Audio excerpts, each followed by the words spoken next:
Olá pessoal, tudo bem? Vamos começar a nossa aula. Isso aqui é uma aula importante, uma aula que faz parte da história da química.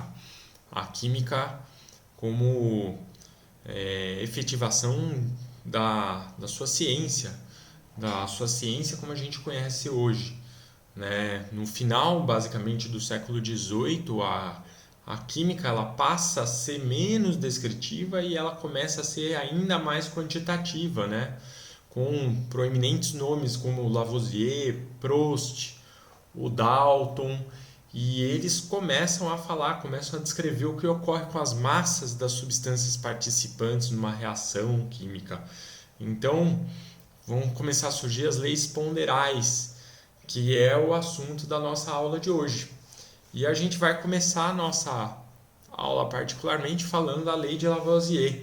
E a lei de Lavoisier também a gente pode falar que aqui é a lei de conservação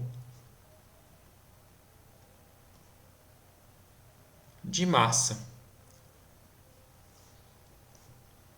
Das massas, vamos colocar, de massas. Então, basicamente, a lei de conservação das massas que foi aí proposta pelo Lavoisier, tá? O Lavoisier realizou diversos experimentos em sistemas. Vamos colocar aqui uma coisa muito importante, pensar em sistemas fechados, tá? Sistemas fechados. Então, acho que essa palavra é muito importante, ou seja, você vai pensar na reação química acontecendo, por exemplo, dentro de um recipiente que não tem contato com a vizinhança.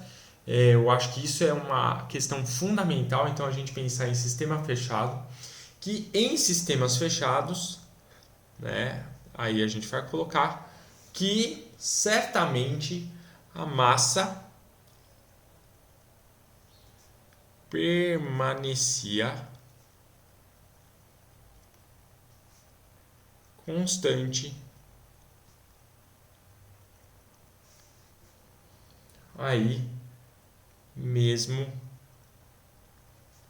após o término da reação.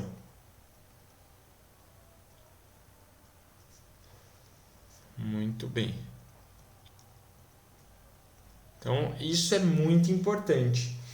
Tá? Muitas teorias, como por exemplo, a teoria principal e dominante da época, a teoria do flogístico, né? Dizia que uma certa espécie de matéria, né? Esse flogístico era uma certa espécie de matéria, ela ia ser liberada durante o processo de combustão. Tá? Então, por exemplo, numa reação de combustão, ou seja, você teria uma diminuição de massa. Então, basicamente, de forma genérica aqui, o que a gente tem você tem um composto A, um composto B, imagina que eles estão num sistema fechado, aí você vai formar C e D, e nós podemos associar aqui uma massa de A, uma massa de B, uma massa de C e uma massa de D. E a gente pode escrever que MA mais MB, assim, estabelecendo uma relação quantitativa aí da reação é igual a MC mais MD. Soma das massas dos reagentes é igual à soma das massas dos produtos, né? Claro que essa ideia, essa noção permite na época também a entender que ajuda a sustentar a teoria atômica do Dalton, de falar que você tem átomos maciços e átomos indivisíveis e que simplesmente na reação química é um rearranjo desses átomos que são absolutamente indestrutíveis. Então nota que quando você rearranja átomos numa reação química que tem suas massas muito bem especificadas, você sustenta a ideia de conservação de massa, né? E a ideia daquela frase clássica, né? A expressão nada se cria, nada se perde, tudo se transforma. Então, essa é a ideia fundamental por trás da lei de Lavoisier, uma lei absolutamente histórica, muito importante, que vem determinar, dar novos fundamentos da maneira como a gente fez e faz química até hoje, né? Muito bem. Agora nós vamos passar para uma outra lei importante, tá? Também feita por um químico francês, o Prost, tá? E aí também uma lei aí que marca século XVIII, e é uma lei que vem na trilha da lei de Lavoisier, que vai chegar e vai falar um resultado muito importante para a gente, que a gente vai chamar aqui, né, que é a lei das proporções constantes. Das proporções constantes. Então, a lei das proporções constantes vai dizer o que para a gente? Como é que vai funcionar essa lei aqui para a gente? Então, vamos pegar o seguinte. Vamos pegar um exemplo que é melhor para entender do que a gente ficar enunciando a lei. Imagina que a gente pegue aqui, sei lá, vamos pegar a decomposição da água. Vamos supor que eu tenho uma decomposição de água indo em hidrogênio mais meio de O2. Perfeito.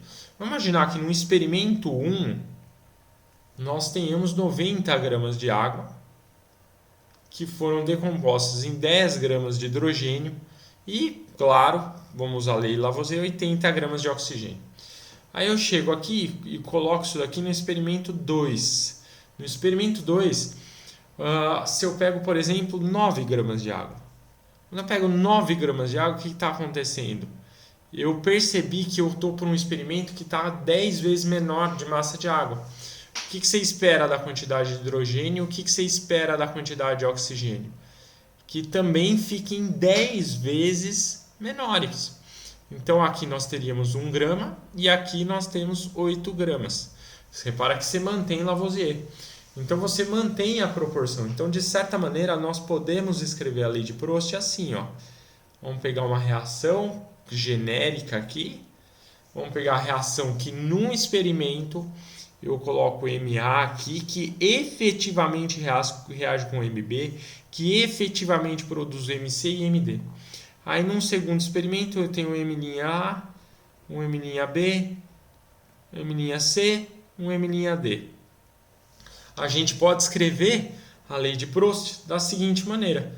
MA está para MA', assim como MB está para M''B, ou seja, a massa de C no primeiro experimento está para a massa de C no segundo experimento, a massa de D está para a massa linha D. Toda essa proporção, essa razão entre massas é uma constante. Isso é a lei de Prost. Então, você sabe essa constante, se você sabe a razão entre dois experimentos, a massa entre dois experimentos, você consegue, obviamente, reproduzir a nossa ou reproduzir não, acho que a palavra não é reproduzir, a melhor palavra é estimar a massa de outro composto que vai ser usado ou vai ser produzido no sistema, certo? Uma outra lei, que é o que a gente chama de lei de proporções múltiplas, que é a lei de Dalton. Então, vamos colocar aqui, lei de proporções múltiplas.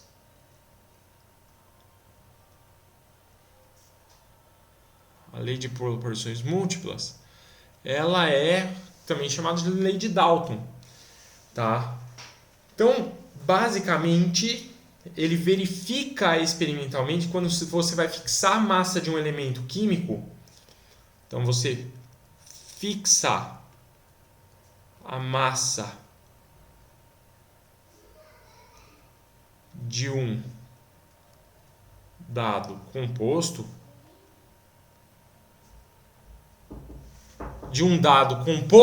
químico, certo?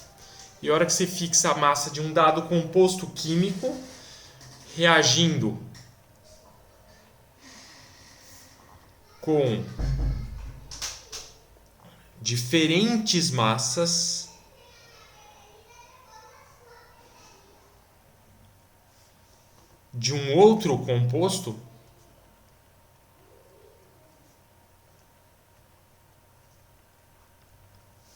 o que vai acontecer? O resultado é a formação de diferentes substâncias.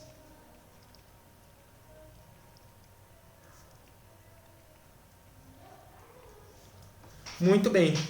Então, na verdade, o que a gente tem? O exemplo, basicamente, você pega, por exemplo, um exemplo muito clássico e é fato, você pega o N2 reagindo com o O2 e vai formar aqui um óxido. Tá? Quando você pega aqui no experimento 1, aqui vamos colocar o experimento. Tá? Então, quando você pega aqui no experimento 1, vamos pegar 28 gramas de nitrogênio, vamos pegar 16 gramas de oxigênio, e aí eu consigo formar aqui 44 gramas de NO, de N2O, desculpa, que é o monóxido de nitrogênio. No experimento 2, você pegar os mesmos 28 gramas, que é a massa do elemento da substância que eu vou fixar, eu pegar 32 gramas de oxigênio, tá? Eu posso formar 60 gramas agora do N2O2. Aí se eu pegar um experimento 3, manter os mesmos 28 aqui, agora pego mais oxigênio, ao invés de ter excesso, eu posso formar 76 gramas de trióxido de nitrogênio. Aí eu pego um experimento 4, mesmos 28 fixo, aumento aqui, e aí eu vou pegar 92 gramas do tetróxido de nitrogênio. E quando eu vou para um experimento 5, quando eu aumento ainda mais o oxigênio, eu vou pegar 108 gramas de pentóxido de nitrogênio. Então essa é a lei de Dalton. Ela falou, fixou a massa de um deles, nós vamos alterando a massa e formando do oxigênio, vamos formando diversos, basicamente diversos outros óxidos, outros compostos, né?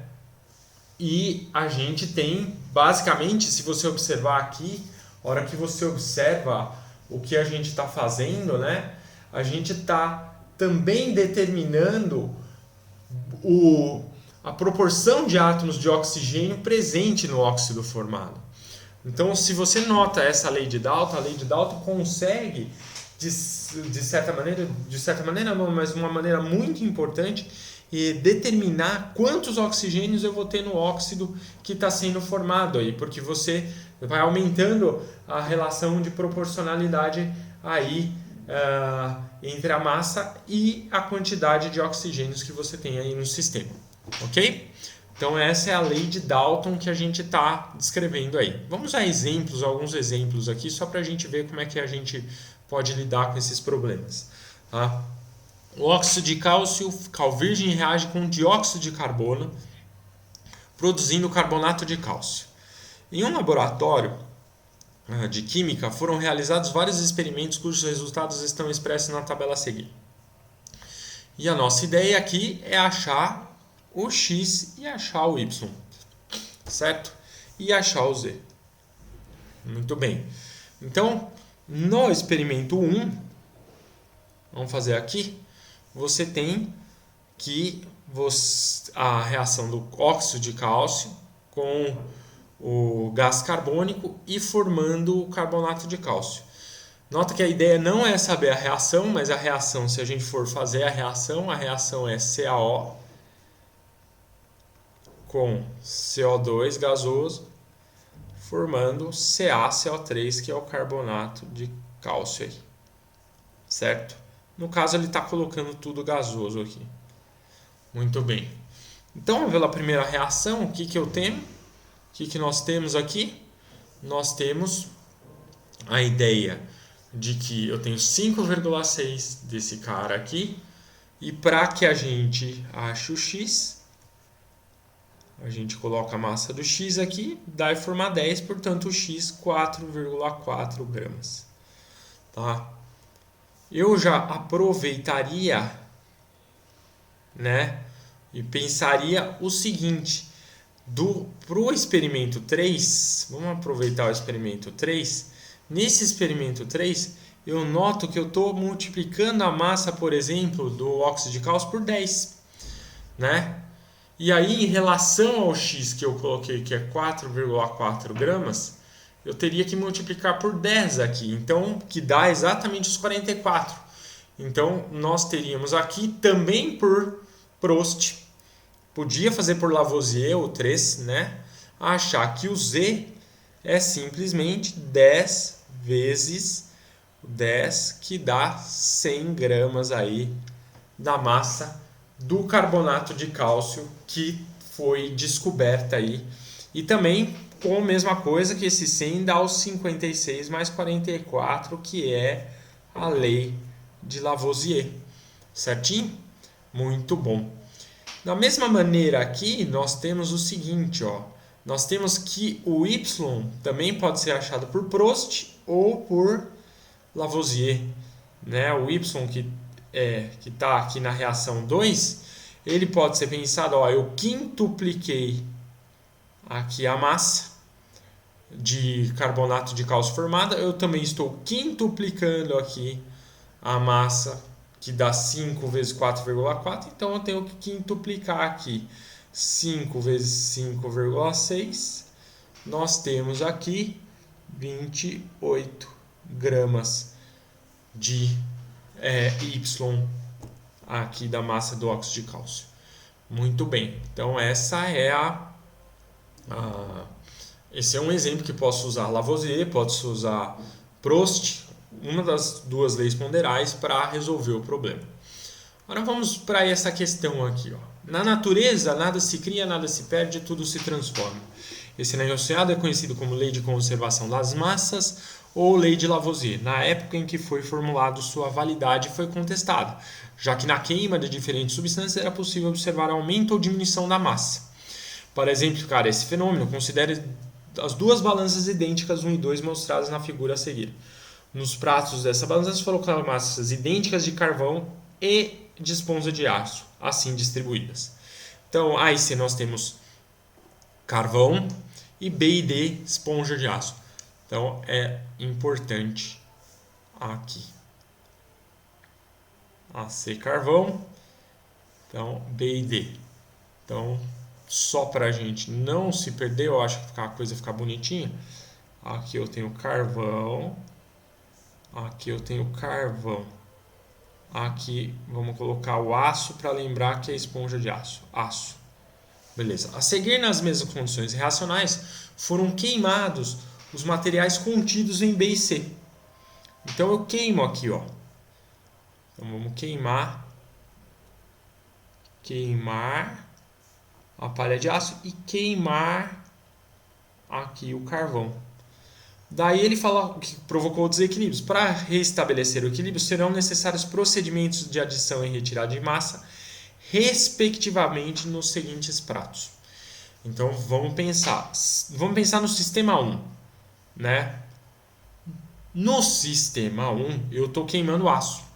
Quando eu queimo aço, eu vou aumentar a massa aqui, porque eu vou produzir um óxido de ferro, um cara que vai pegar o oxigênio que está aqui no ar, vai ser incorporado no ferro, vai aumentar a massa. Lei de Lavoisier, a massa do ferro mais a massa do oxigênio. Repara que o sistema aqui não é fechado, é um sistema aberto.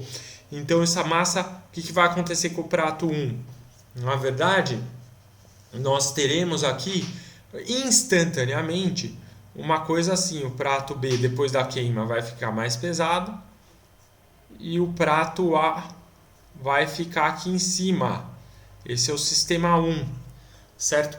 Então, como ele fala que eu quero adicionar massa, eu tenho que fazer uma adição de massa para restabelecer o equilíbrio, eu tenho que colocar mais massa em A, de forma a ele descer e igualando a massa que está no B depois da queima. Então eu tenho que adicionar massa no A. Agora vamos ver no sistema 2. O sistema 2 vai acontecer o quê? O sistema 2 vai acontecer ao contrário, porque a hora que você queima o carvão, você produz CO2. O sistema aberto, o CO2 sai daqui, ó. Então ocorre uma diminuição de massa, né? Diminuição da massa, o que me dá prato D e prato C, certo? Tudo bem? Então, na verdade, ó, você tem que fazer o seguinte, como o C está mais levinho, você tem que retirar a massa do D agora para ele reestabelecer o equilíbrio, né? A hora que você retira a massa do D, né, você vai igualando a massa do C, que perdeu massa aí no sistema porque parte da massa foi lá se transformar em CO2, saiu do sistema. Na verdade, não houve uma perda, mas só uma saída de massa do sistema. Então, portanto, para a gente chegar à nossa resposta, nos dá a alternativa A. Temos que colocar massa no prato A e temos que retirar massa do prato D para restabelecer equilíbrio. Lembrando que o sistema 1 é o sistema que simplesmente foi um dos sistemas que motivou e que dava problema na compreensão do que se chamava de flogístico na época em reações de combustão. Tá bom? Então, muito obrigado e a gente se vê na próxima aula.